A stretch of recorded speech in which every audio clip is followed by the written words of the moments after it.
Operation సింధూర్తో పాకిస్తాన్ని కకావికలం చేసినా, మొత్తం సర్వనాశనం చేసినా సరే దానికి బుద్ధి రాలేదు. చివరికి మొన్న ఆసిఫ్ మునీర్ అనేవాడు భోజనం కోసం కక్కుర్తిపడి అమెరికా వెళ్తే అక్కడ కూడా పాకిస్తానీలు మొత్తం పాకిస్తాన్ సర్వనాశనం అవ్వడానికి నువ్వే కారణమని చెప్పినా సిగ్గు రాలేదు. ఇప్పుడేమో అదే ఆసిఫ్ మునీర్ గాడు ఇప్పుడు కాశ్మీర్ గురించి మాట్లాడుతూ కాశ్మీర్ లో ఉన్నటువంటి ఉగ్రవాదులకి మేము సహకారం చేస్తాం, మేము అండగా ఉంటాం అంటూ ప్రగల్భాలు పలుకుతున్నాడు. కాశ్మీరీల్ది వాళ్ళ యొక్క పోరాటం న్యాయసమ్మతమైనది, స్వతంత్ర పోరాటం, వాళ్ళు స్వాతంత్ర సమరయోధులు, ఉగ్రవాదులు కాదు, వాళ్ళు వారి యొక్క సమస్య కోసం పోరాడుతున్నారు.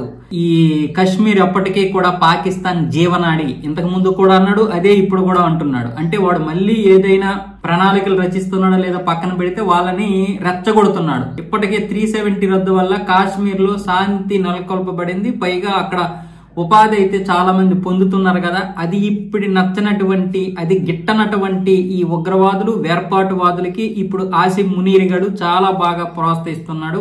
పైగా అంతర్జాతీయ సమాజం కూడా వీళ్ళని ఏమొచ్చేసి స్వతంత్ర సమరయోధులుగానే గుర్తించిందట. భారత్ మాత్రం ఉగ్రవాదులుగా ముద్ర వేస్తుంది, భారత్ కవ్వింపు చర్యలు చేస్తుంది. కానీ మేము సంయమనం పాటిస్తున్నాము, మేము శాంతి కోసం పోరాడుతున్నాము, మేము పక్క దేశాలతో కలిసి ప్రశాంతతను నెలకొల్పాలని చూస్తే భారత్ ఏమో కవ్వింపు చర్యలు చేస్తుందని సిగ్గు లేకుండా సిగ్గులేని మాటలు మాట్లాడుతున్న వీడిని ఆపరేషన్ సింధూర్ సమయంలో వేసేయకుండా భారత్ చాలా పెద్ద తప్పు చేసింది. వీడి వల్ల మళ్ళీ యుద్ధం వచ్చినా రావచ్చు. ఇలాంటి వెధవల్ని పూర్తిగా నాశనం చేయాలి.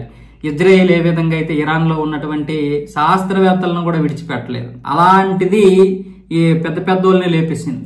వీడిని మాత్రం మనం విడిచిపెట్టాం, అది చేసిన పెద్ద తప్పు.